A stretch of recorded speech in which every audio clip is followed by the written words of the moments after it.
Hello there, and welcome to Sleepy Answers. Tonight, we drift into one of humanity's oldest and most profound mysteries, a question that has echoed through every civilization, whispered in every language, felt in every heart that has ever known loss or pain. Why do we suffer? It is a question without borders, without exemptions, a puzzle that sits at the intersection of philosophy, theology, psychology, and lived experience. As you settle into this exploration, allow your body to relax. Let the weight of the day fall away from your shoulders. This is a journey not toward definitive answers, but toward understanding the many ways humans have tried to make sense of suffering across thousands of years. If you find comfort in these quiet explorations of life's deepest questions, I invite you to like and subscribe. It helps others discover this peaceful corner where difficult questions are approached with gentleness and depth. But for now, simply rest. Let your breathing slow. Allow yourself to be curious without urgency. Present without pressure. Suffering is universal, yet deeply personal. It comes in forms both dramatic and subtle. The grief of losing someone we love. The ache of chronic pain. The disappointment of shattered dreams. The anxiety of an uncertain future. The loneliness of feeling misunderstood. From the smallest frustration to the most devastating tragedy, pain weaves itself through the human story. And for as long as humans have been able to think about their experience, they have been asking why. Why does it hurt? Why must we endure? What does it mean? Is there purpose in our pain? Or only randomness? Can suffering be justified, explained, redeemed? Or must we simply learn to bear it? Tonight, we travel through time and across cultures to witness the remarkable diversity of human responses to these questions. We will walk with ancient peoples who saw suffering as punishment or test. We will sit with Buddhist monks who understood pain as the natural consequence of clinging to an impermanent world. We will listen to philosophers debating whether a good God could allow evil, and to scientists explaining suffering through the lens of evolution and neurology. We will encounter those who found meaning in their pain, and those who concluded that suffering proves the universe is indifferent to our fate. This is not a journey toward a single answer because no single answer exists. Instead, we explore the rich landscape of human wisdom, the sincere attempts across millennia to transform incomprehensible pain into something bearable, perhaps even meaningful. As we move through this story together, let your mind remain open and gentle. These are not just abstract philosophical puzzles, but the questions that touch the deepest parts of our humanity. They deserve our patient attention. The Ancient Question. Early human reflections on suffering. Long before written language, before cities or agriculture, humans knew suffering. They watched children die from disease, witnessed the agony of injuries with no medicine to ease the pain, felt the terror of predators and the desperation of hunger. In those earliest days of human consciousness, when our ancestors first developed the capacity to wonder about their experience, suffering must have been among the first mysteries they contemplated. We cannot know exactly what those ancient humans thought as they buried their dead or tended their wounded. But we can imagine the questions forming in minds newly capable of asking them. Why did the child fever not break? Why did the hunt fail when we need food? Why does lightning strike our shelter? These were not idle curiosities, but urgent attempts to understand a world that could be harsh and merciless. The earliest explanations we can glimpse through archaeology and anthropology suggest that our ancestors sought supernatural causes for their pain. If a person suffered, perhaps spirits were angry. If disease struck, maybe taboos had been violated. If disaster came, the gods must have willed it. These explanations, while unsatisfying to modern sensibilities, served important psychological and social functions. They transformed random chaos into ordered cause and effect. They gave humans a sense of control. If suffering came from angered spirits, then perhaps appeasing those spirits could prevent or end the suffering. If pain was punishment, then righteous living might protect against it. The ancient Mesopotamians, whose civilization flourished between the Tigris and Euphrates rivers beginning around 3500 BCE, wrestled deeply with the problem of suffering. Their religious texts reveal a worldview in which humans existed to serve the gods, and suffering came when humans failed in this service. Yet the Mesopotamians also recognized an unsettling truth. The righteous often suffered while the wicked prospered. This contradiction troubled them, as evidenced in texts like the Babylonian Theodicy, written around 1000 BCE. In this remarkable dialogue, a sufferer complains to his friend about his undeserved misfortunes. He has been pious, yet poverty and illness plague him. His friend offers various explanations, suggesting that the sufferer must have sinned in ways he does not recognize, or that the gods' ways are inscrutable. But neither man finds satisfactory resolution. The text ends without clear answers, acknowledging the mystery of innocent suffering. This ancient poem shows us that even 3,000 years ago, humans recognized that simple formulas connecting sin to suffering and righteousness to prosperity did not match the complexity of lived experience. The ancient Egyptians approached suffering through a different lens, one colored by their elaborate beliefs about the afterlife. For them, earthly suffering could be endured because it was temporary, a brief prelude to eternal existence. The quality of one's afterlife depended on one's conduct in life, judged in the famous weighing of the heart ceremony depicted in the Book of the Dead. In this ritual, the deceased person's heart was weighed against the feather of Ma'at, representing truth and justice. Those who lived righteously would enter a blessed afterlife. Those who did not would face annihilation. This belief system provided a framework for understanding suffering that would echo through later religious traditions.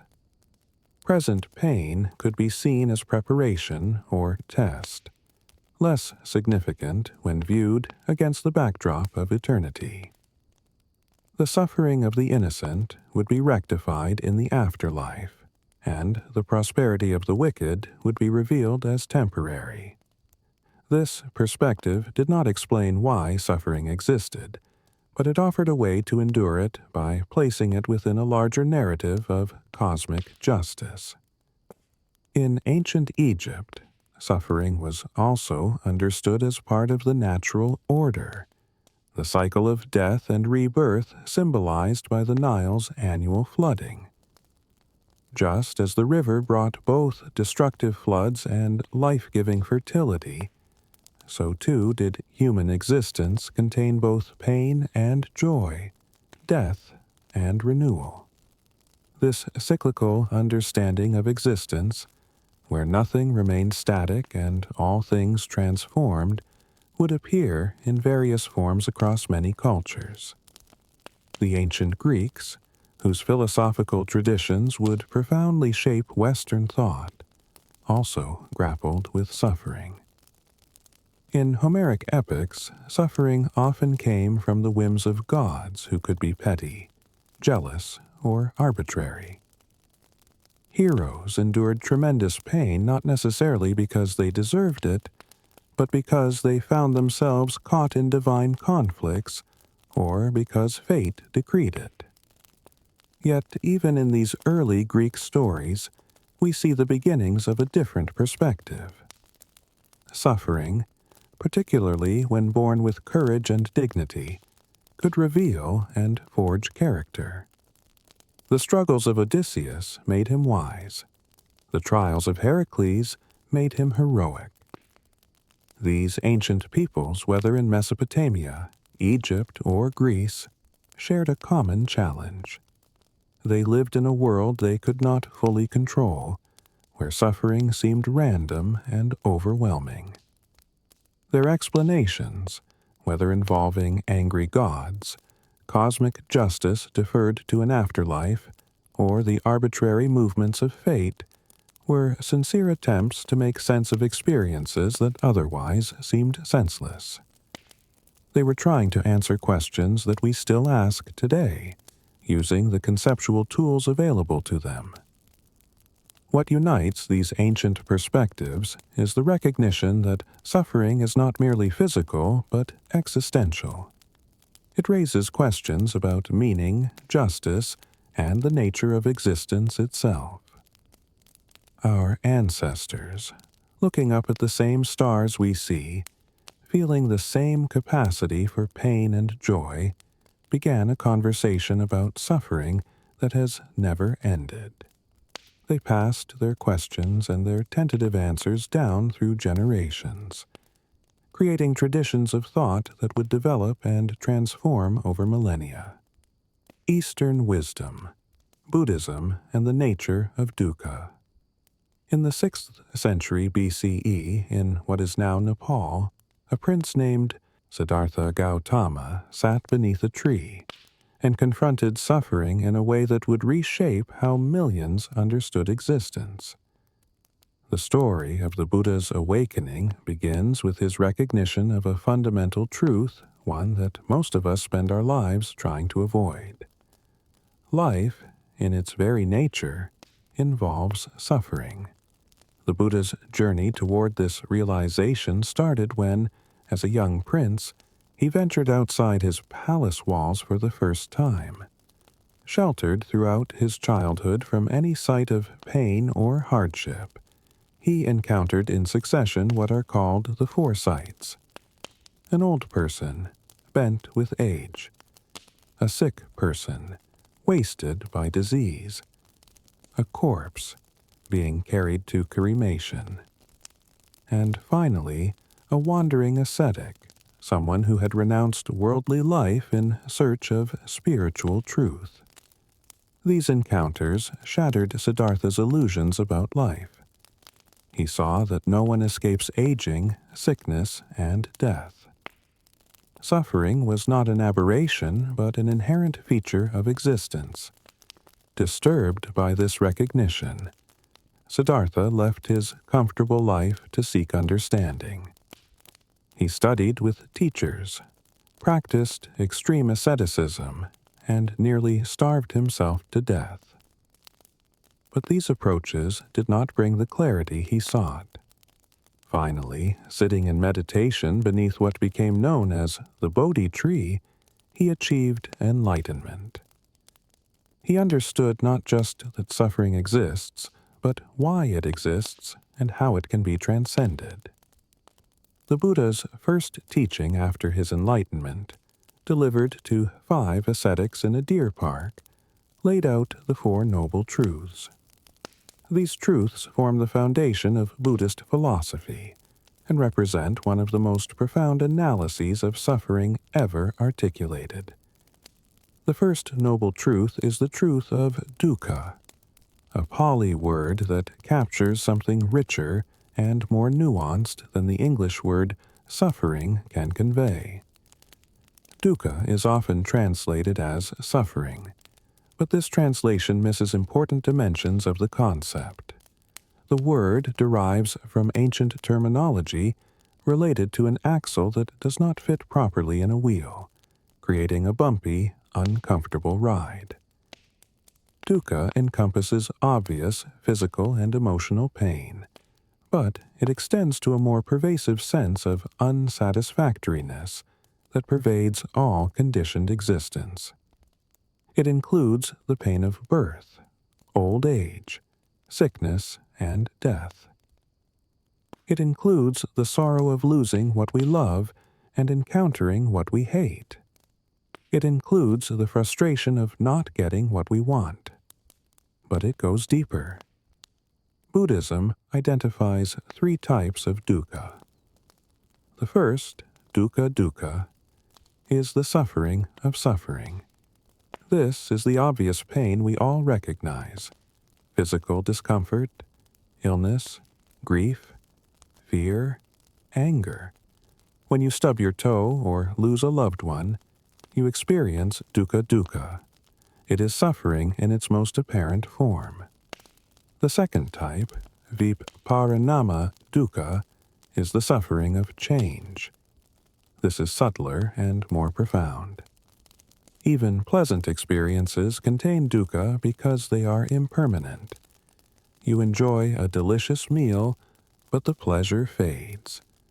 You fall in love, but nothing stays as it is in those first intoxicating moments.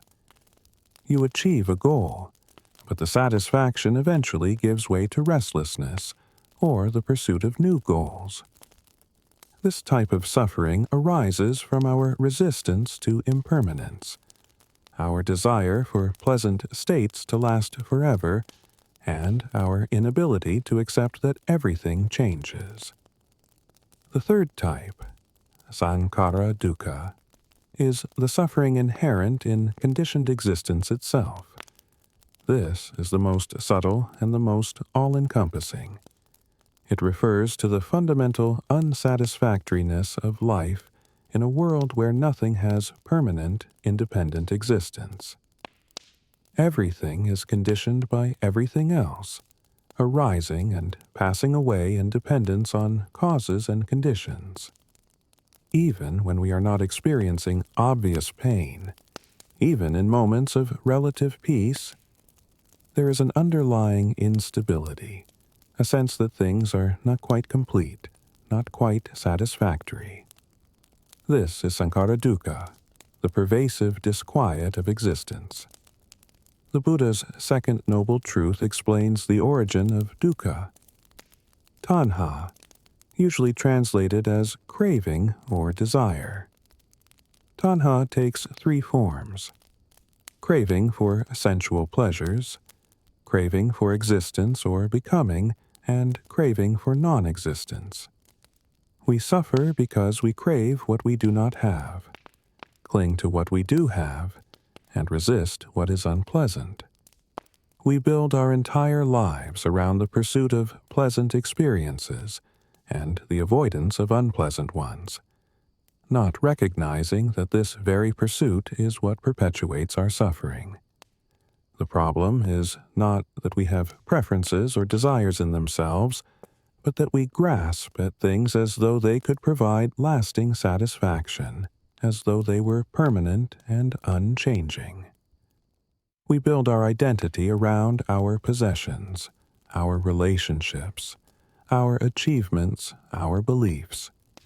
We tell ourselves that if we can just get that job, that relationship, that house, that recognition, then we will be happy.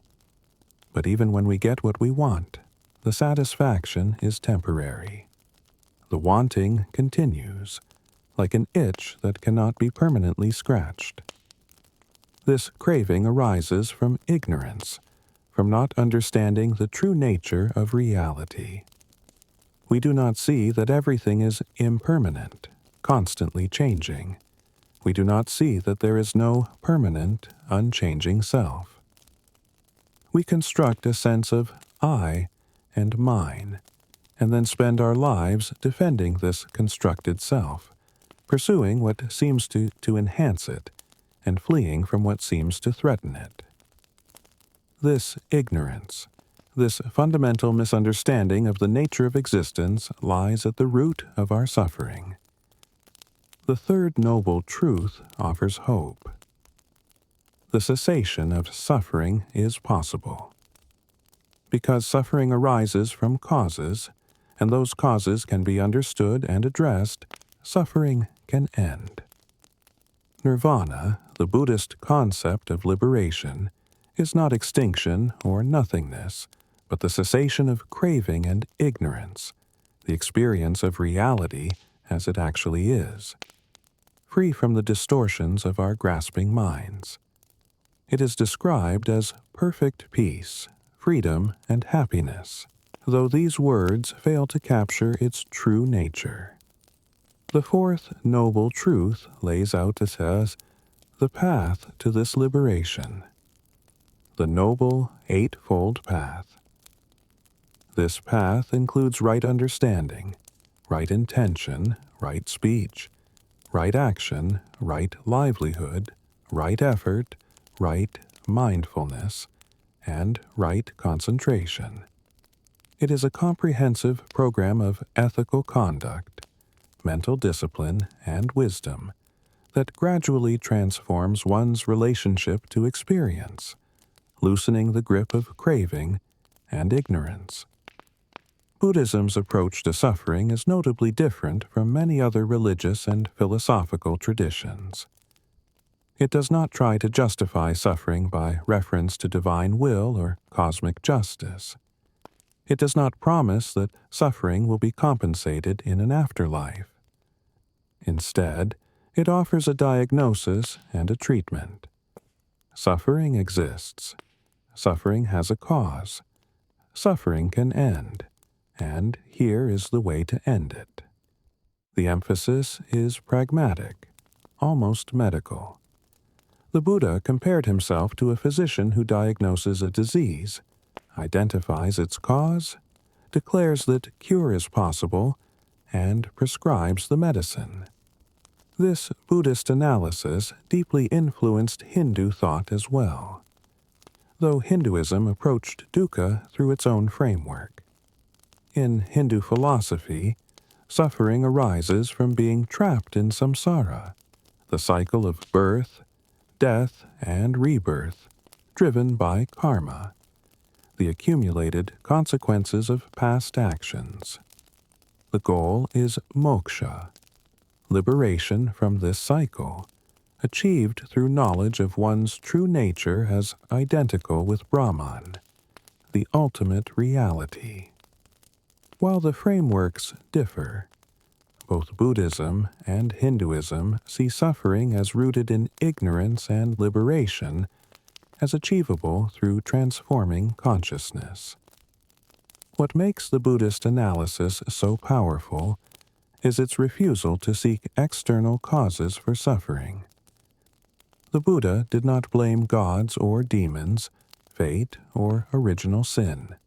He located the cause of suffering in the mind itself, in how we relate to experience. This means that liberation is also in our own hands, achievable through our own efforts to see clearly and let go. The path is difficult and requires dedication, but it is available to anyone willing to walk it.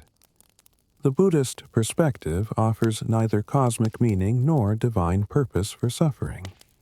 It does not explain why the universe is structured such that beings suffer. Instead, it accepts suffering as a given feature of conditioned existence and focuses on the practical question of what to do about it. This pragmatic, psychologically sophisticated approach has resonated across cultures and continues to influence contemporary psychology and therapeutic practices. The Greek philosophers and the problem of evil. While the Buddha meditated beneath his tree in northern India, other thinkers in the ancient world were approaching the problem of suffering through different paths. The Greek philosophers, whose influence on Western thought cannot be overstated, developed their own sophisticated responses to pain and evil. Their approaches, rooted in reason and inquiry rather than religious revelation, laid groundwork that philosophy and theology would build upon for centuries. Epicurus, who lived from 341 to 270 BCE, formulated what is perhaps the earliest clear statement of the logical problem of evil. In a famous set of questions preserved by later writers, he confronted the apparent contradiction between the existence of evil and the existence of a benevolent, all-powerful deity. Is God willing to prevent evil but not able? Then God is not omnipotent. Is God able but not willing? Then God is malevolent. Is God both able and willing? Then why is there evil? Is God neither able nor willing? Then why call God divine? This formulation is remarkably elegant and has never been fully resolved to everyone's satisfaction. It lays bare the tension between three propositions that many religious believers want to maintain. God is all-powerful, God is all good, and evil exists. Epicurus's questions force us to recognize that these propositions create a puzzle. If an all-powerful and all-good God exists, it seems evil should not. Yet evil manifestly does exist. Something in this triad must give way. Epicurus himself resolved this apparent contradiction by denying that gods intervene in human affairs. In his view, gods existed but were supremely happy beings living in the spaces between worlds, unconcerned with humanity. Suffering was not something gods inflicted or prevented, but simply part of the natural world. This view freed Epicurus to focus on the question of how to minimize suffering and maximize pleasure, which he defined not as hedonistic indulgence, but as the absence of pain and disturbance, achieved through simple living, good friendship, and philosophical understanding. The Stoics, another influential school of Greek philosophy, took a different approach. Philosophers like Epictetus and Marcus Aurelius accepted that suffering was inevitable, but argued that what matters is not what happens to us but how we respond to it. The Stoics made a fundamental distinction between what is in our control and what is not. External events, including much of what causes us pain, are not in our control. But our judgments, attitudes, and responses are within our power.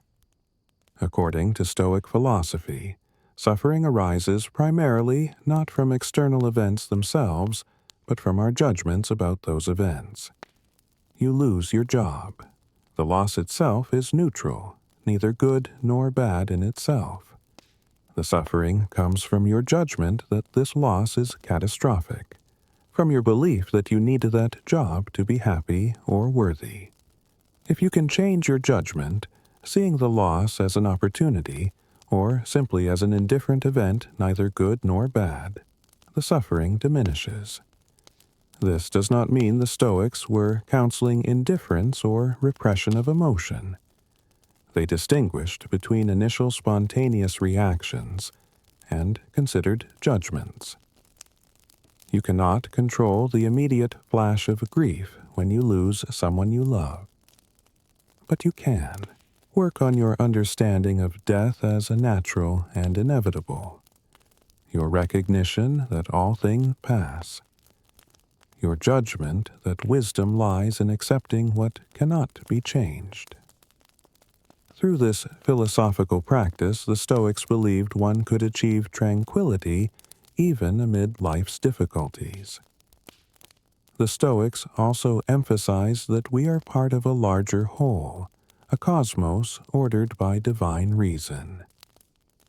Everything that happens is part of this rational order, even if we cannot understand why.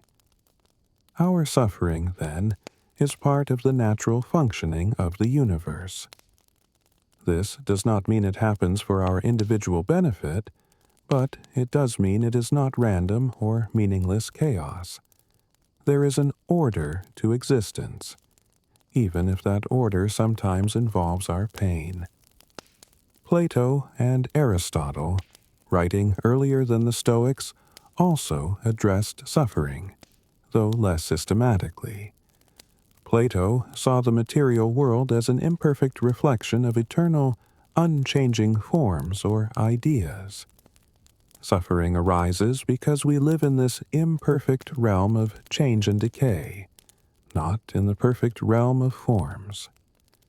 The soul's journey is to ascend from this world of shadows to the realm of true reality.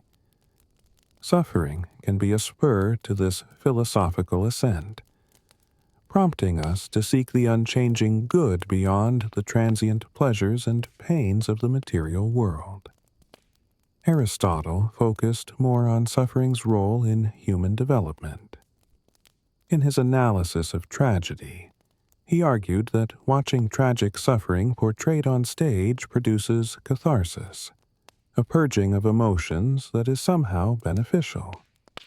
More broadly, Aristotle's ethical writings suggest that facing challenges and overcoming obstacles is essential to developing virtue and achieving eudaimonia, usually translated as happiness or flourishing, but more accurately meaning living well and doing well. A life without any adversity would not allow for the development of courage, temperance, or wisdom. The Greek philosophical approaches to suffering share several common threads. They emphasize human agency and the power of reason. They tend to locate the problem and its solution more in the human response to suffering than in suffering's existence. They encourage acceptance of what cannot be changed while focusing energy on what can be controlled. And they often see suffering as a potential catalyst for growth, wisdom, and virtue. These Greek ideas would be absorbed into Christianity and would influence how Christian theologians approached the problem of evil. They would also persist in secular philosophy, showing up in existentialism and Stoicism's modern revival. The Greek insight that how we think about our suffering matters as much as the suffering itself remains psychologically profound and has been validated by contemporary research on resilience and post-traumatic growth. Yet the Greek approaches also have limitations. They can seem intellectually cold, offering philosophical wisdom that may feel inadequate in the face of devastating loss. They work better for explaining how to endure suffering than for explaining why suffering exists.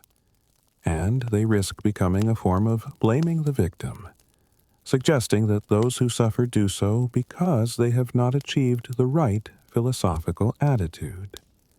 Still, their emphasis on cultivating inner resources and changing what can be changed while accepting what cannot remains valuable wisdom. The Judeo-Christian struggle, the Odyssey and divine justice. The Hebrew Bible contains one of the ancient world's most powerful meditations on innocent suffering, the Book of Job. This extraordinary text, likely composed sometime between the 7th and 4th centuries BCE, tells the story of a righteous man who loses everything. Job is described at the story's beginning as blameless and upright, a man who fears God and shuns evil. He is prosperous, with a large family and abundant wealth. Then, in a scene in the divine council, Satan challenges God. suggesting that Job is righteous only because God has blessed him. Remove those blessings, Satan proposes, and Job will curse God. God permits Satan to test Job, and catastrophe rains down on the innocent man. His livestock are stolen or destroyed. His servants are killed. His children die when their house collapses. Job himself is afflicted with painful sores covering his entire body. His wife urges him to curse at God and die, but Job refuses. When 3 friends come to comfort him, they quickly shift from consolation to accusation. Following the conventional wisdom that suffering is punishment for sin, they insist that Job must have done something to deserve his fate. They pressure him to confess and repent. But Job knows he has done nothing to warrant such suffering. He maintains his innocence while crying out in anguish to God. He demands an explanation, an audience with the divine judge. The bulk of the book consists of poetic dialogues in which Job's friends offer various justifications for his suffering, all of which Job rejects as inadequate to the reality of his experience. A younger man named Elihu joins late in the debate, offering his own explanation, but he too fails to satisfy. Finally, God speaks to Job out of a whirlwind, but God does not answer Job's questions. Instead, God overwhelms Job with questions. Where were you when I laid the foundations of the earth? Have you comprehended the expanse of the earth? Can you bind the chains of the Pleiades? The divine speech goes on and on, describing the wonders and terrors of creation, the wild animals that humans cannot tame or understand, the intricate workings of the natural world. The message seems to be that the universe is far too complex, too vast, too wondrous and terrible for human comprehension. Job's suffering is real, but he cannot expect to understand its place in the grand design. Job responds with humility, acknowledging that he spoke of things too wonderful for him to understand. God then criticizes Job's friends for speaking incorrectly about divine matters, vindicates Job's righteousness, and restores his fortunes, giving him twice what he had before. The story ends with Job living a long life, seeing multiple generations of descendants. The book of Job is theologically and philosophically rich, open to many interpretations. It firmly rejects the simple retribution theology that equates suffering with punishment and prosperity with divine favor. It validates the sufferer's right to question and protest, even to God. Yet it also suggests that ultimate answers to the problem of suffering lie beyond human reach. The divine speeches neither explain Job's suffering nor provide a general theory about why the innocent suffer. They simply assert God's incomprehensible power and wisdom. This tension between the desire for explanation and the acknowledgement of mystery would characterize much of Jewish thought about suffering. The Hebrew Bible contains the full range of human responses: complaints and laments demanding divine intervention, acceptance of suffering as divine discipline, protests against injustice, and trust in ultimate vindication. The Psalms especially give voice to suffering, allowing for honest expression of pain, anger, and doubt, alongside affirmations of faith. When Christianity emerged from Judaism in the 1st century CE, it inherited these struggles with suffering, but added new dimensions through its central claim that God became human and suffered. The The crucifixion of Jesus placed innocent suffering at the heart of Christian theology. Here was not just a righteous person who suffered, but, according to Christian belief, God incarnate experiencing betrayal, torture, and death. This divine suffering became, for Christians, the key to understanding all suffering. Various Christian theodicies, or justifications of God's goodness despite evil's existence, developed over the centuries. Augustine of Hippo, writing in the 4th and 5th centuries CE, formulated what would become the most influential Christian theodicy in Western Christianity. Augustine argued that evil does not exist as a thing in itself, but as a privation, an absence of good, like cold is the absence of heat or darkness the absence of light. God created a perfectly good world. Evil entered through the free choice of created beings. First angels who rebelled and became demons, then humans who sinned in the Garden of Eden. Augustine's theodicy places responsibility for evil squarely on created free will. God gave angels and humans the gift of freedom because genuine goodness requires the ability to choose. But this freedom necessarily includes the possibility of choosing wrongly.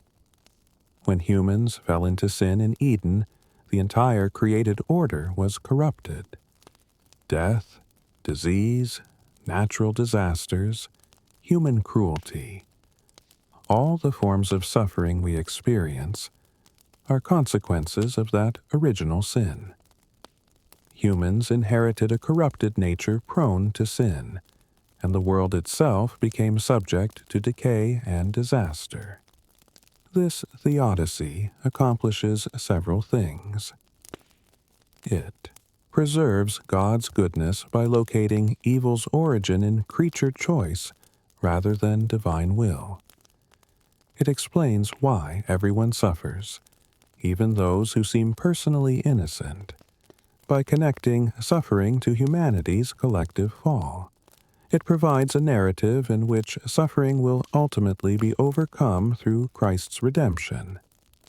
Yet, Augustine's theodicy also raises difficulties.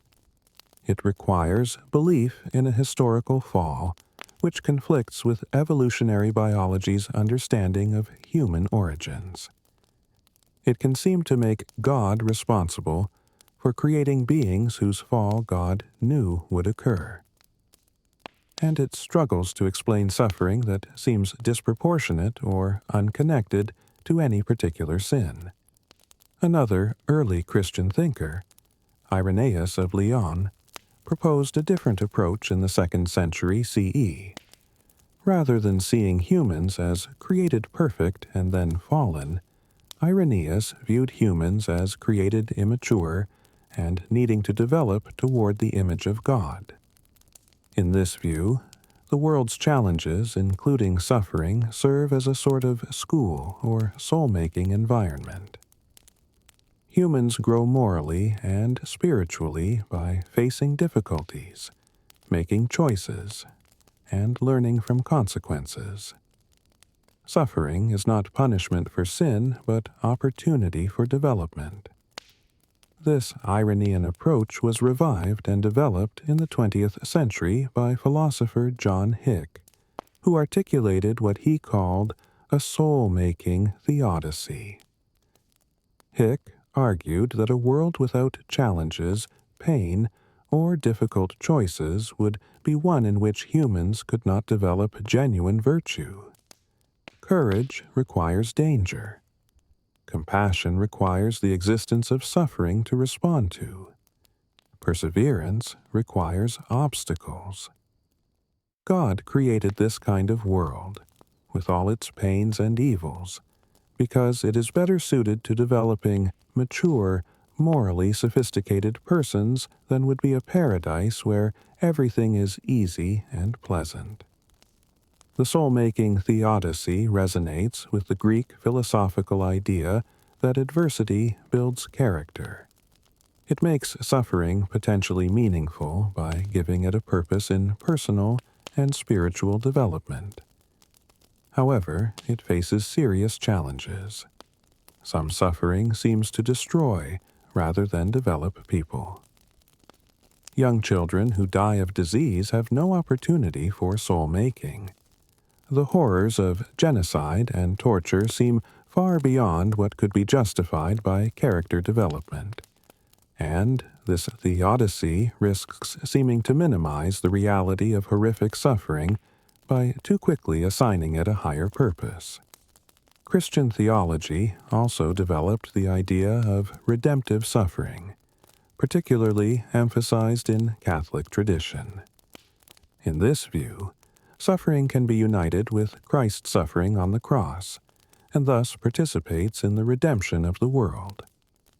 Those who suffer can offer their pain for the benefit of others, joining it to Christ's saving work. This does not explain why suffering exists, but provides a way for Christians to find meaning and purpose in their pain. The doctrine of free will became central to Christian responses to the problem of evil. Much evil, Christians argued, results directly from human free choices. Murder, theft, cruelty, war. These are not things God causes, but things humans choose. God could prevent such evils only by overriding human freedom, which would eliminate the very thing that makes humans moral agents capable of love and virtue. A world with free creatures who sometimes choose badly is, in this view, better than a world of automatons who always do right because they have no choice. But what about natural evils? Earthquakes, diseases, tsunamis, cancers that afflict children. Christian theology offered various responses. Some connected natural evils to the fall, suggesting that human sin corrupted all of nature. Others saw natural evils as resulting from the same laws of nature that make life possible, a necessary cost of a regular, law-governed universe. Still others appealed to mystery, acknowledging that we cannot fully understand God's purposes. Medieval Christian thinkers like Thomas Aquinas integrated Greek philosophy, particularly Aristotle, with Christian theology. Aquinas developed sophisticated arguments about how evil could exist in a world created by a perfect God. He distinguished between different types of evil and argued that God permits evils because they lead to greater goods that could not exist without them. The possibility of corruption and death is the flip side of material existence. The possibility of sin is the flip side of freedom. God's permission of evil serves a greater purpose even if we cannot always discern what that purpose is. Christianity's wrestling with suffering produced immense diversity of thought, but always maintained tension between several poles: God's goodness, God's power, human freedom, the reality of evil, the promise of redemption, and the limits of human understanding. Different Christian thinkers emphasized different elements, but none fully resolved the tensions. The problem of suffering remained a problem, even as faith offered frameworks for enduring it. The Enlightenment and modern philosophical approaches. The 17th and 18th centuries brought profound shifts in how Western thinkers approached the problem of suffering. The rise of modern science, growing confidence in human reason, and devastating religious wars that ravaged Europe all contributed to new perspectives on old questions. This era, known as the Enlightenment, saw both the refinement of theological responses to suffering and the emergence of more skeptical, critical approaches.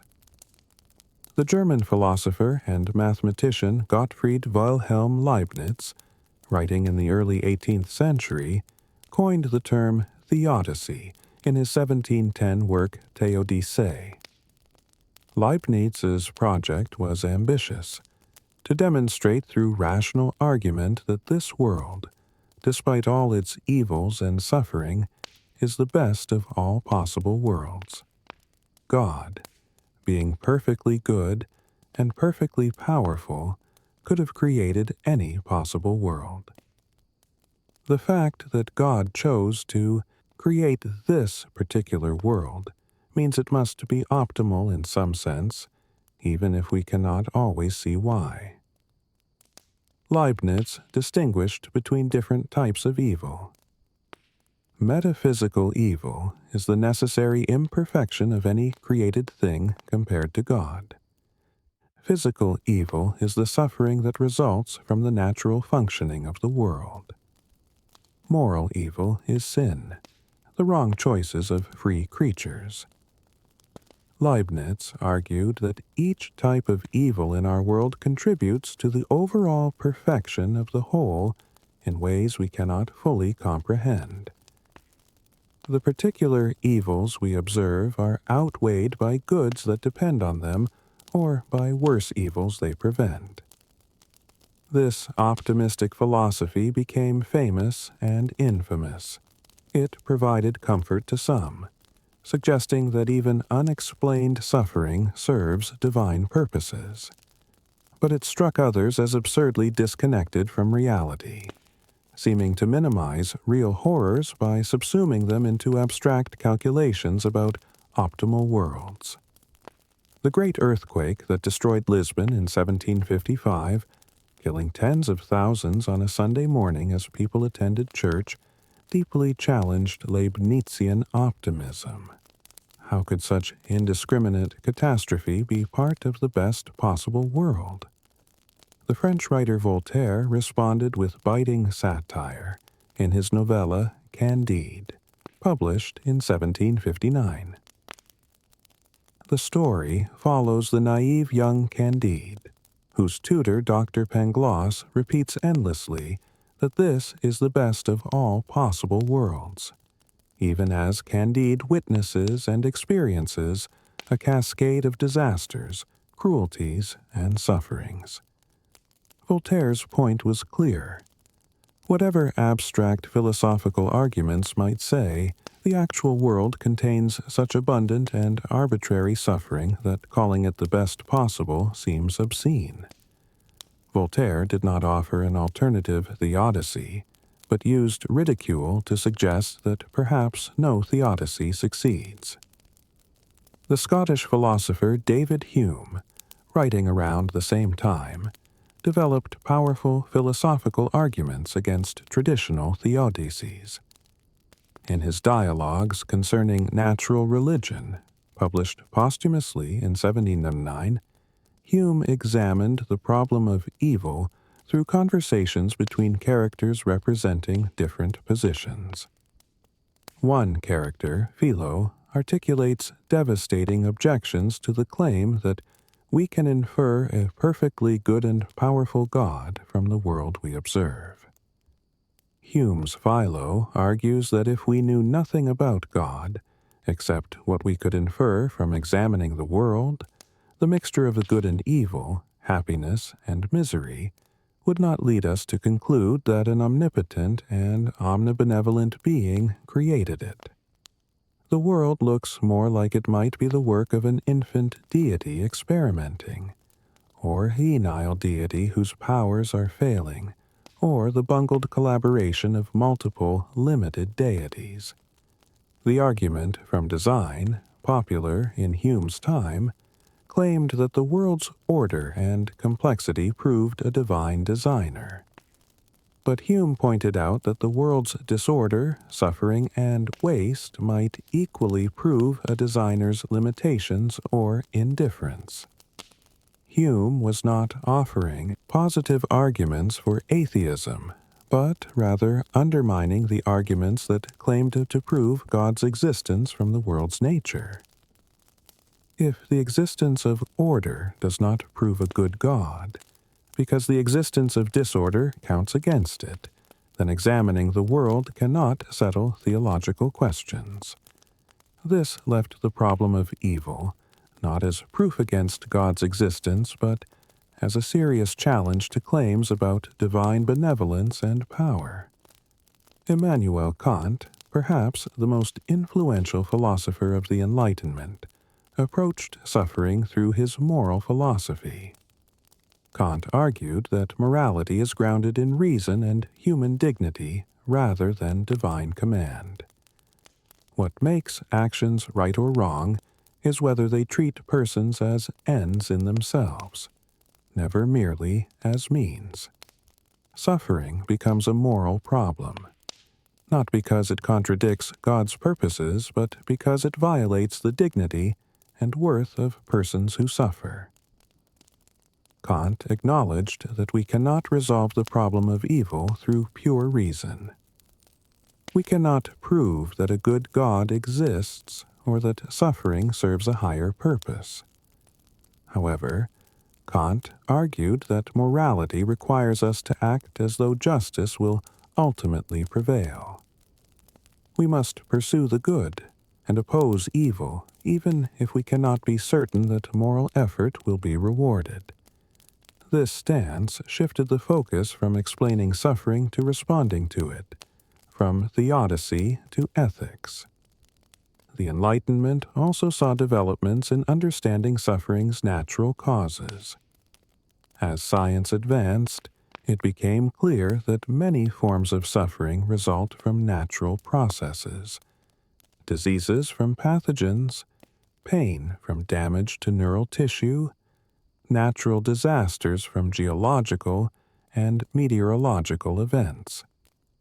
This naturalistic understanding did not necessarily eliminate God from the picture, but it did change the questions. If earthquakes result from tectonic plates moving according to physical laws, we cannot simply ask, why did God send this earthquake to punish or test these people? We must ask instead whether and why God created a world with tectonic activity that sometimes causes devastation. Some Enlightenment thinkers moved toward deism, the belief in a creator God who does not intervene in the world's functioning. Others moved toward atheism or agnosticism, concluding that the problem of suffering counted decisively against traditional theism. Still, others maintained religious belief while acknowledging the intellectual difficulties suffering posed. The Enlightenment did not resolve the problem of suffering, but it clarified the problem's contours and subjected traditional answers to rigorous scrutiny. The rise of modern philosophy of religion as an academic discipline meant that questions about suffering were discussed with new logical precision.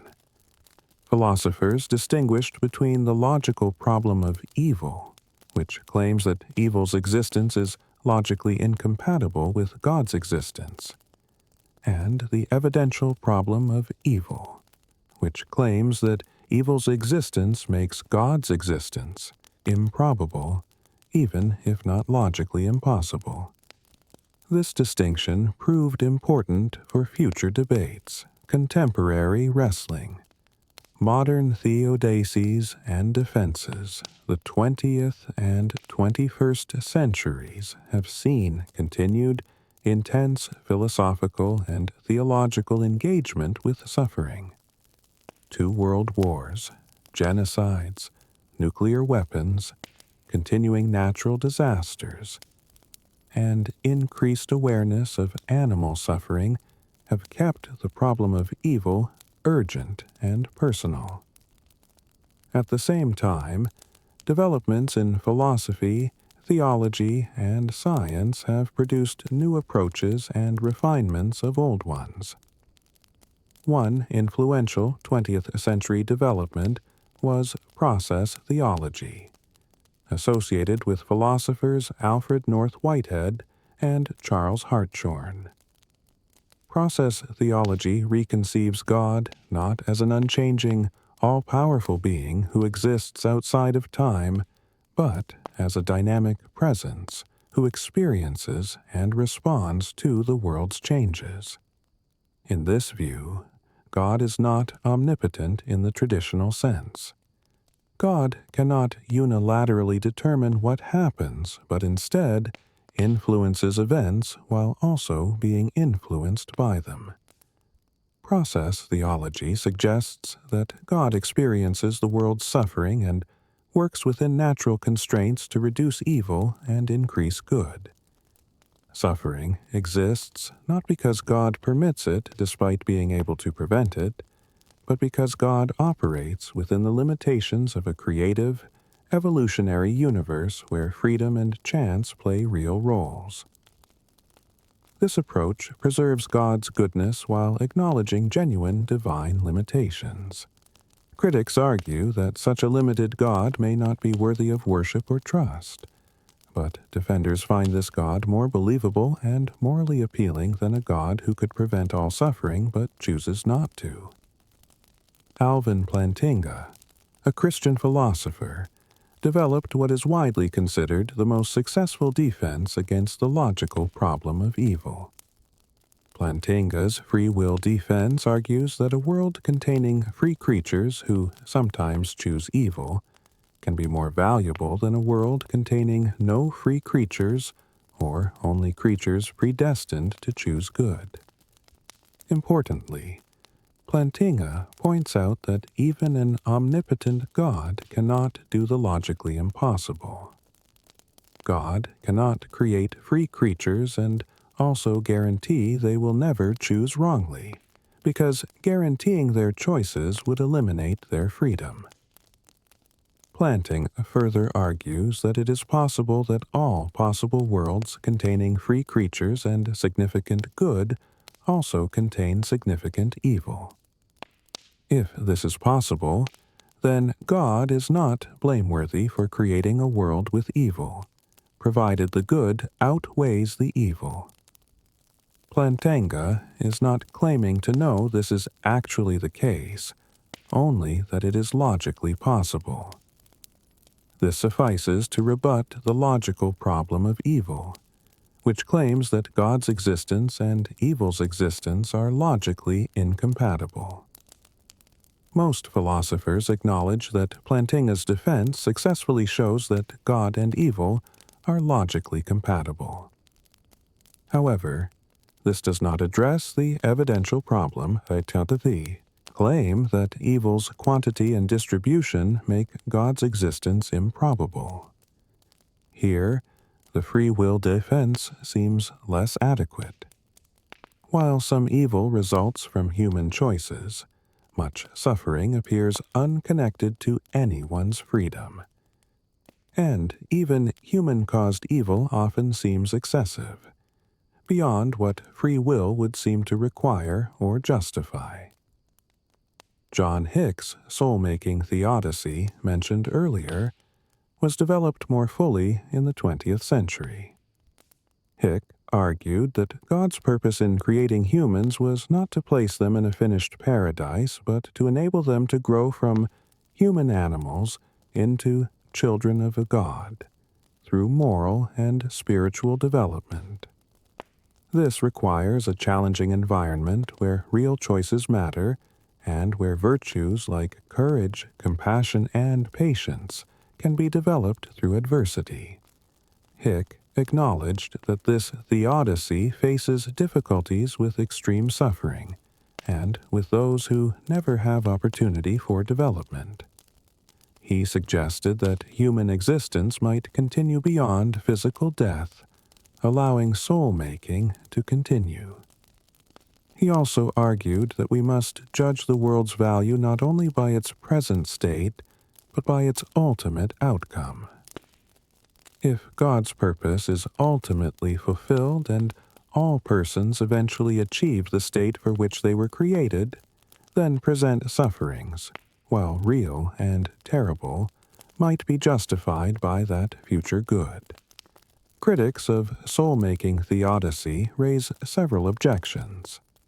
Some suffering destroys rather than develops people. Children who die young have no opportunity for this development. The world contains far more suffering than seems necessary for soul-making. And this theodicy risks treating people as means to an end, as raw material for God's character-building project, rather than as ends in themselves. The problem of horrendous evil, articulated by philosopher Marilyn McCord Adams, poses special challenges. Horrendous evils are events so terrible that they seem to ruin the victim's life, making it impossible to see that life as a great good.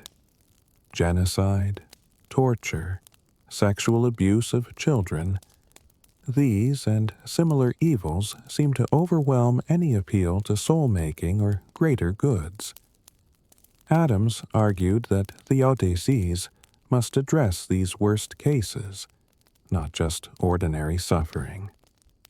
Adams's own response, within Christian theology, appeals to the idea that God's incarnation and suffering in Christ connects God intimately with human suffering. Further, she suggests that in the beatific vision, the direct experience of God after death, even those who suffered horrendously will find that their relationship with God makes their life worth living. The experience of God's presence will be incommensurably valuable, not simply outweighing past suffering, but transforming its meaning.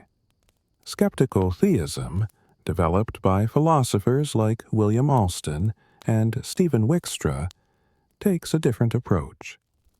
Skeptical theists argue that humans are not in a position to judge whether God has morally sufficient reasons for permitting the evils we observe, our cognitive limitations.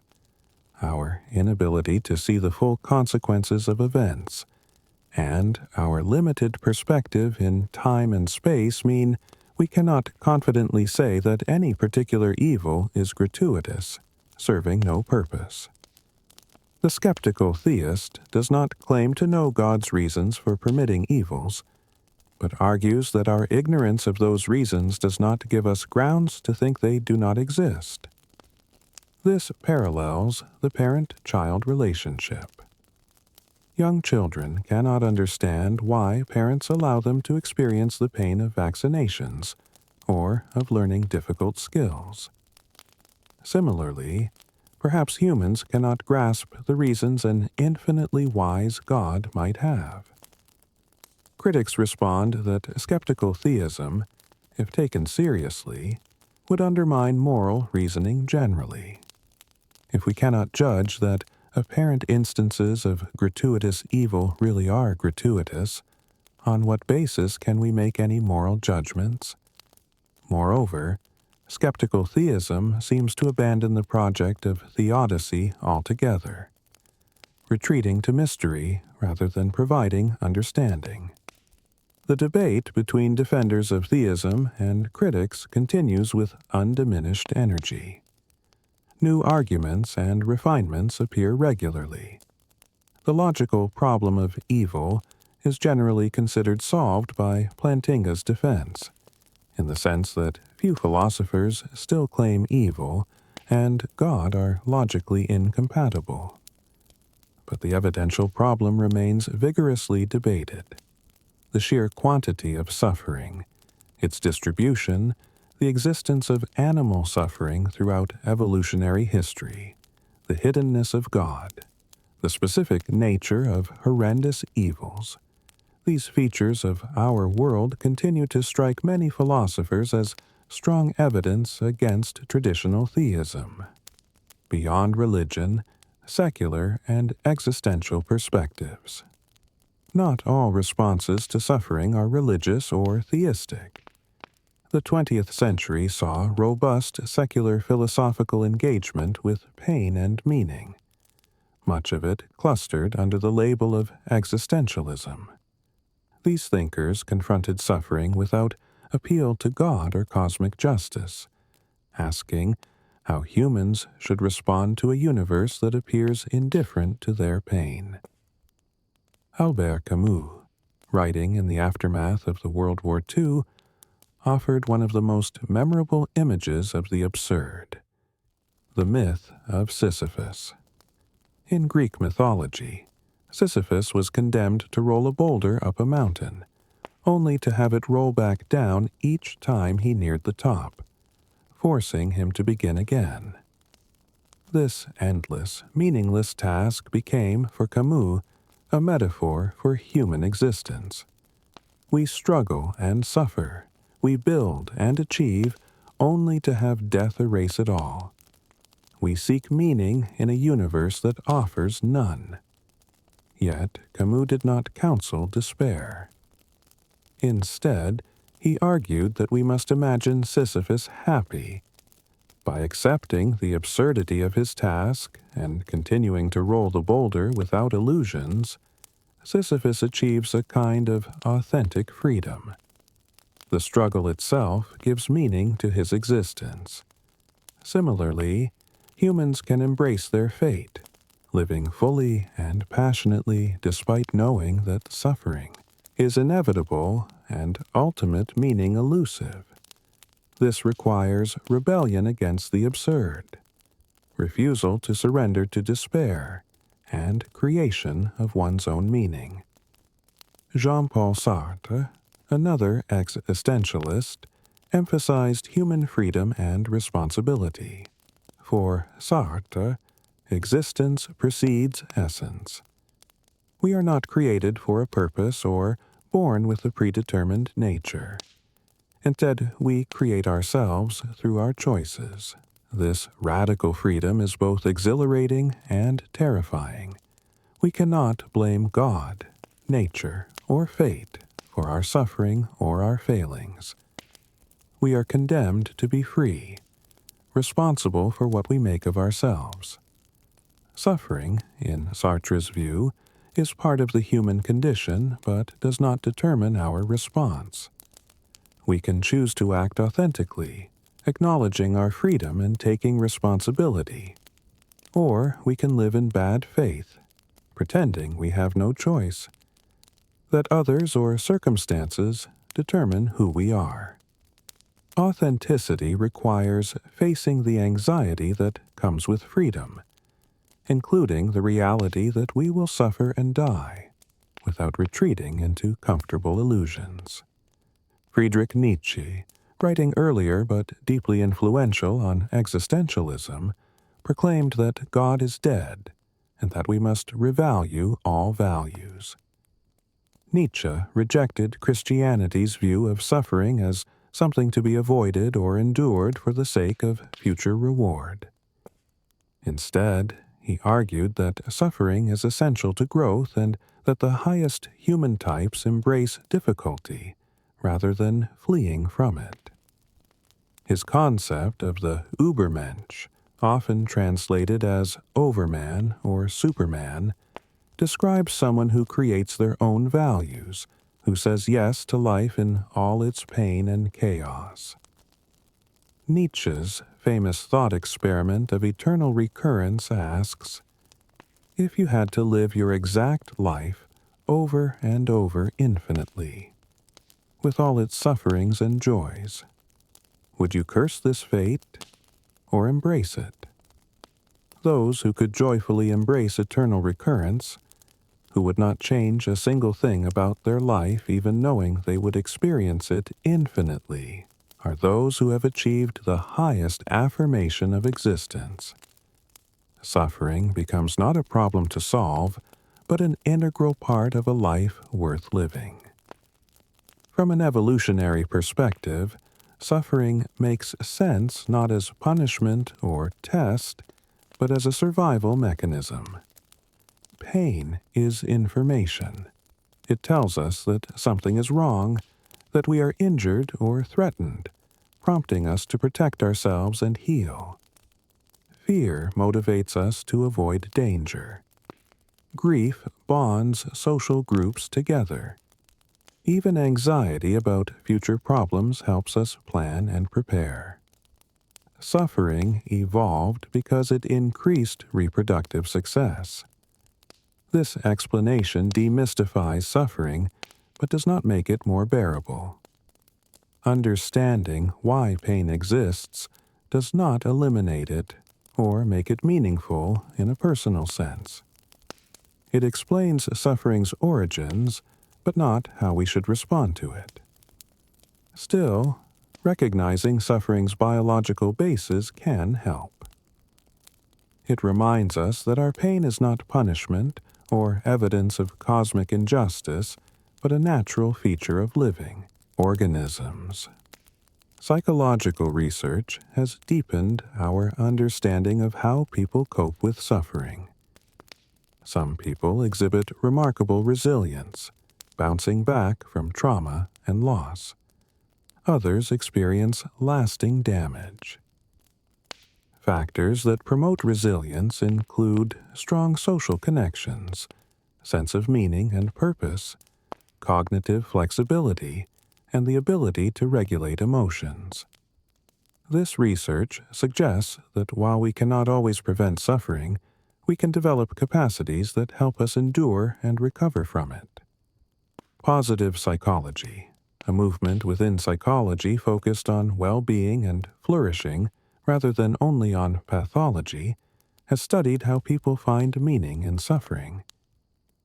Viktor Frankl, who survived Nazi concentration camps, founded logotherapy based on his observation that those who maintained sense of meaning and purpose were more likely to survive even horrific circumstances. Frankl argued that we cannot always choose what happens to us, but we can always choose our attitude toward what happens, and in that choice lies our deepest freedom. Secular philosophy does not offer the consolations of cosmic justice or divine purpose, but it emphasizes human agency, responsibility, and the possibility of creating meaning even in an indifferent universe. It acknowledges suffering's reality without minimizing it, neither promising that suffering serves a higher purpose, nor insisting that it makes life meaningless. Instead, it places the burden and the opportunity on humans to respond to suffering in ways that affirm rather than deny their humanity. The distribution problem. Why some suffer more. One of the most troubling aspects of suffering is its unequal distribution. Some people live long, comfortable lives with minimal pain or loss. Others endure hardship after hardship from birth until early death. This inequality poses special problems for any attempt to explain or justify suffering. If suffering serves a purpose, whether divine education or soul-making or punishment for sin, why do some receive so much more than others? Why do children born into war zones or extreme poverty face challenges that children born into peace and prosperity never encounter? Why do some people develop devastating diseases while others remain healthy into old age? Why do natural disasters strike some communities and not others, often hitting the most vulnerable hardest? These questions challenge both religious and secular explanations. For religious theodicies, unequal distribution seems unjust. If God is just and suffering is deserved punishment, why do clearly innocent children suffer? If suffering builds character, why do some people's character-building curriculum involve torture, while others face only minor difficulties? If God's ways are mysterious, the pattern of who suffers more seems to make divine mystery look like divine caprice. From secular perspectives, the unequal distribution of suffering results from natural causes and historical accidents, neither fair nor unfair, but simply the way things are. Geographic location determines exposure to earthquakes or hurricanes. Genetic lottery determines susceptibility to disease. Economic and political systems determine access to food, medicine, and safety. Social structures create privilege for some and marginalization for others. While this explains the distribution, it does not make it less morally troubling. The suffering of children poses particular problems. Children have not made free choices that could justify their suffering as consequence of wrongdoing. They have not had opportunity for the moral development that the Odysseys invoke. When a child dies painfully from cancer or starves in a famine, the Odysseys that appeal to free will, soul-making, or punishment seem grotesquely inapplicable. The innocence and helplessness of children who suffer undermine many standard explanations. Animal suffering presents similar challenges, especially when we consider evolutionary history. Animals suffered and died for hundreds of millions of years before humans existed. This suffering cannot be connected to human sin or free will. Animals lack the cognitive capacities for moral development that might justify their pain as soul-making. Their suffering seems purely gratuitous, serving no purpose beyond the blind operations of natural selection. For the Odysseys, grounded in God's love and justice, the vast scale of animal suffering throughout deep time is deeply problematic. Some theodicies attempt to address unequal distribution by appealing to an afterlife where inequalities will be rectified. Those who suffered much in this life will be compensated in the next. This moves the question to whether such compensation is possible or just. Can any future good truly compensate for having been tortured as a child? Does compensation make the original suffering justified, or does it simply add good to a life that was genuinely ruined by evil? Others argue that we should not think in terms of what individuals deserve, but recognize that we live in an interconnected world where what affects one can affect many.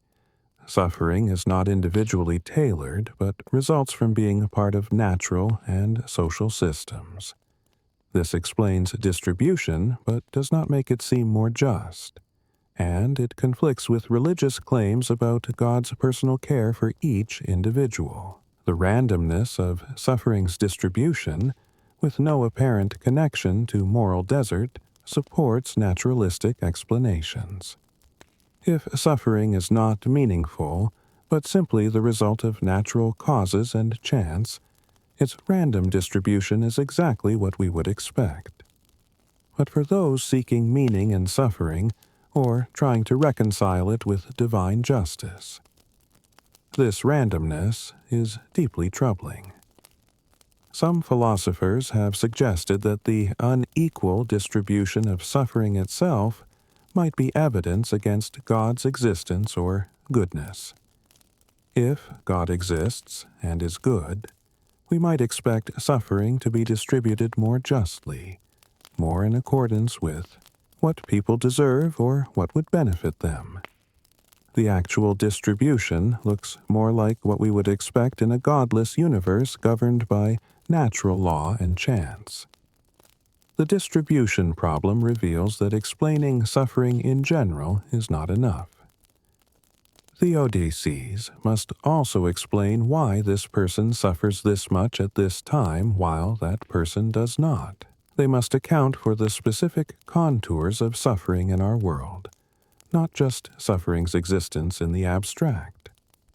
This requirement makes the Odyssey even more difficult, as explanations that might work for suffering generally become strained when applied to specific cases of seemingly pointless or excessive suffering. Personal transformation, when suffering becomes growth.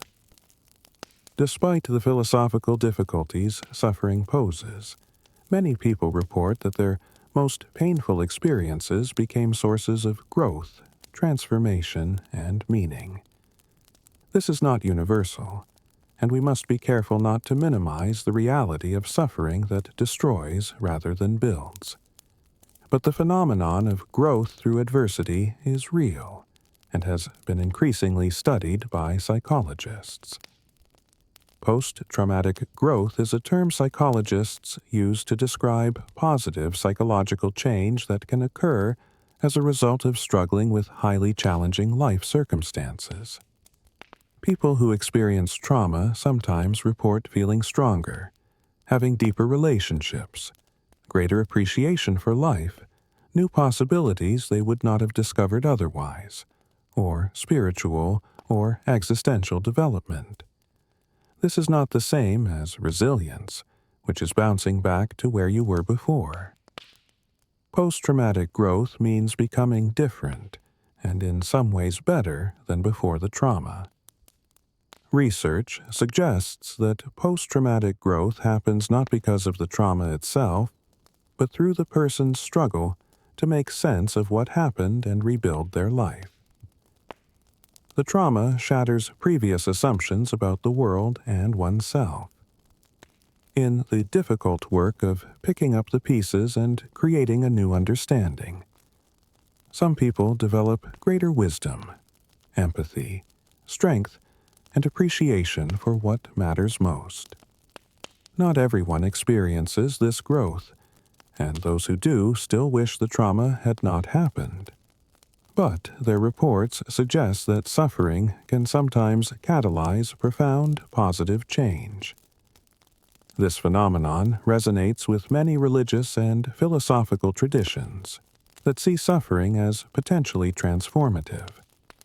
The soul-making theodicy draws on this insight, suggesting that God permits suffering because it can develop character and virtue. Stoic philosophy emphasized that difficulties provide opportunity to practice wisdom and courage. Buddhist practice uses suffering as impetus for spiritual development and liberation from attachment. Many people find that suffering strips away superficialities and reveals what truly matters. Facing death or devastating loss can clarify values and priorities, leading people to live more authentically and meaningfully. The mystics of various traditions often speak of dark nights of the soul, periods of intense suffering and spiritual desolation that ultimately deepen faith and union with the divine. The crucible of suffering can purify and strengthen. Suffering can also generate empathy and compassion. Those who have suffered deeply often become more sensitive to others' pain, more motivated to help, more understanding of human frailty and struggle. The experience of being helped during one's own suffering can inspire desire to help others. Many people working in helping professions or social justice movements were motivated by their own or their loved ones' suffering. Yet we must be cautious about romanticizing suffering or suggesting it is good for people. Not all suffering leads to growth. Some trauma leaves lasting damage, psychological wounds that never fully heal. Some people become more embittered, fearful, and closed rather than wiser and more compassionate. To suggest that suffering is always growth-producing minimizes the reality of those whose lives are genuinely diminished or destroyed by what they endure. Moreover, saying that suffering can lead to growth is different from saying it is justified by that growth.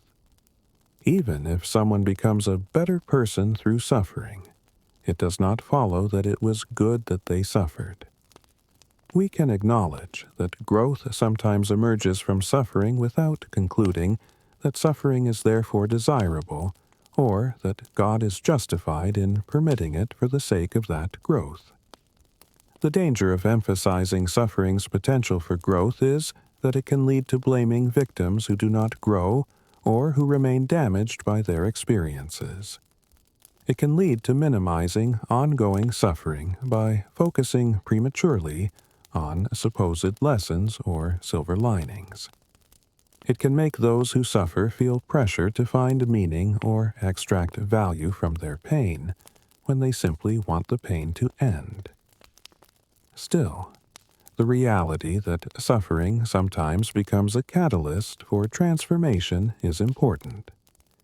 It shows that humans have remarkable capacity to adapt, find meaning, and maintain dignity even in terrible circumstances. It suggests that while we cannot always control what happens to us, we can influence how we respond and what we make of our experiences. This does not solve the philosophical problem of suffering, but it offers a kind of practical wisdom for those enduring it. Stories of people who found meaning in suffering, who emerged stronger or more compassionate, who used their pain to help others, can be inspiring and encouraging. They do not prove that suffering is good or justified, but they testify to human resilience and the possibility of redemption even in dark circumstances. Perhaps this is as close as we can get to redeeming suffering. Not explaining it, not justifying it, but transforming it through how we respond. The mystery remains, living with unanswered questions. After exploring thousands of years of human reflection on suffering, we find ourselves in a curious position. We have encountered remarkable insights and sophisticated arguments from diverse traditions. Yet suffering remains, in important ways, as mysterious as ever. No theodicy fully satisfies. No philosophy completely resolves the tension between suffering's reality and our desire for life to make sense, to be just, to have meaning. Perhaps this is as it should be. The book of Job, after all its philosophical debate, ends not with an answer, but with an acknowledgement of mystery. The Buddha avoided speculative questions about ultimate reality, focusing instead on the practical path to liberation. Many religious and philosophical traditions, after articulating their best explanations, ultimately appeal to mystery, to limits of human understanding, to truths that cannot be captured in words or arguments. This is not intellectual laziness or evasion. It is recognition of genuine epistemic humility. We are finite beings trying to understand matters that may exceed our cognitive grasp. We are embedded in time, unable to see the full pattern of history. We are limited by perspective, unable to experience the world as others do or as a hypothetical God would. Given these limitations, perhaps the mystery of suffering is not surprising, but exactly what we should expect. Accepting mystery does not mean abandoning the search for understanding. The explorations we have undertaken are valuable even if they do not yield final answers. They deepen our appreciation of the question's complexity. They offer partial insights and perspectives that can help us make sense of our experience. They show us we are not alone in our struggles to understand suffering, that humans across time and culture have grappled with these same questions. Accepting mystery, also, does not mean passive resignation. Even if we cannot fully explain suffering, we can respond to it. We can work to reduce preventable suffering. We can support those who endure unavoidable suffering. We can cultivate the virtues and practices that help us bear suffering with dignity. We can create meaning in our own lives regardless of whether suffering has cosmic meaning. The question, why do we suffer, may remain mysterious, but the question, what should we do about suffering, has clearer answers. Different philosophical and religious traditions suggest different practical responses to suffering. Buddhism emphasizes mindfulness, compassion, and letting go of craving. Stoicism emphasizes distinguishing what we can control from what we cannot, and maintaining equanimity. Christianity emphasizes hope, faith that suffering will be redeemed, and solidarity with those who suffer. Existentialism emphasizes authentic choice and creating meaning. All of these offer resources for coping with pain. Community is crucial for enduring suffering. Those who suffer need support, practical help, and the knowledge that others care. Isolation intensifies pain while connection provides comfort and strength. Many religious traditions emphasize the importance of communal response to suffering, whether through prayer, service, or simply presence. Even secular communities recognize that we need each other to bear life's difficulties.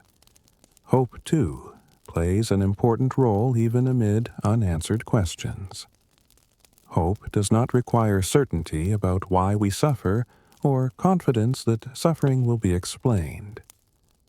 It is instead a choice to remain open to the possibility that meaning can be found or created, that healing can occur, that goodness persists even in darkness. Hope is not optimism, the belief that everything will turn out fine. It is the deeper stance that even when things are not fine, we can continue, we can persist, we can maintain our humanity. Living with mystery around suffering also means making peace with ambivalence and doubt. We can hold faith and doubt simultaneously. We can believe in God's goodness while struggling with suffering's existence. We can reject easy answers while still searching for understanding. We can acknowledge that we do not know why we suffer while still believing that our lives have meaning and value. This kind of nuanced, complex relationship to ultimate questions may be more honest than forced certainty. The problem of suffering keeps drawing us back because it touches something essential about what it means to be human. We are beings who suffer, who seek meaning, who want our experience to make sense. The tension between suffering's reality and our need for meaning will likely never be fully resolved.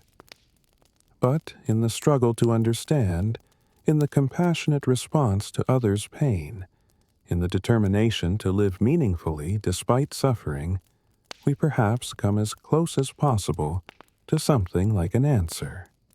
Conclusion.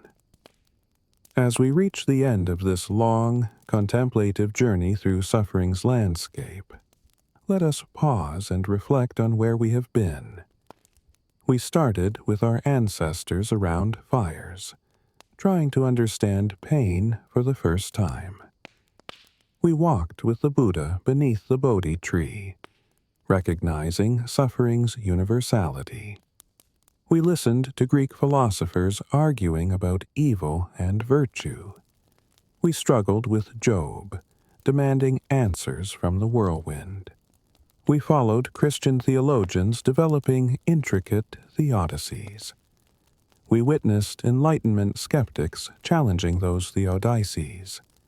We engaged with modern philosophers refining their arguments. We considered secular perspectives that find meaning without cosmic guarantees.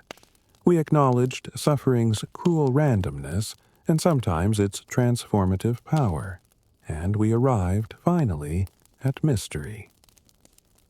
This may seem like a long journey to reach a destination of not knowing, but the journey itself has value. We have seen the remarkable diversity of human responses to suffering, the creativity and sincerity with which people have sought understanding. We have encountered profound insights that can help us, even if they do not fully explain. we have learned that we are not alone in our struggles, that humans across time have faced these same questions with courage and honesty. Suffering remains part of the human condition. We will continue to experience loss, pain, disappointment, and grief. We will continue to ask why. But perhaps we can ask with slightly more wisdom, with greater appreciation for the question's depth and complexity, with humility about our limitations, with openness to multiple perspectives and partial truths. We can also respond to suffering, both our own and others, with increased compassion and skill. The traditions we have explored offer practical wisdom for enduring and responding to pain. Mindfulness, acceptance, community, hope, authenticity, moral courage, faith, reason, these and other resources can help us bear what must be borne and change what can be changed. As you drift toward sleep, allow these thoughts to settle gently. There is no need to solve the problem of suffering tonight. It is enough to have contemplated it with openness and curiosity. Tomorrow, when you encounter your own pain or witness others' suffering, perhaps some small insight from this exploration will surface, offering a moment of clarity or comfort or strength. If this journey has been meaningful for you, I invite you to like this video and subscribe to the channel. Your support helps these thoughtful explorations reach others who might find solace in them. Share this with someone you know who grapples with difficult questions, or simply appreciates deep reflection approached with gentleness. But for now, let it all go. Let your body sink into rest. Let your mind release its questions. The mystery of suffering will be there tomorrow, as it always has been. Tonight, you can simply rest, knowing that you are part of an ancient conversation, that your questions have been asked before and will be asked again, and that in the asking, in the honest struggle to understand, there is dignity and even beauty. Breathe slowly. Allow your thoughts to drift. You do not need to understand everything. You do not need to have all the answers. You can simply be here and now, part of this remarkable, painful, beautiful existence that we call human life. Rest now. Let the questions fade. Let sleep embrace you with its gentle kindness. Good night.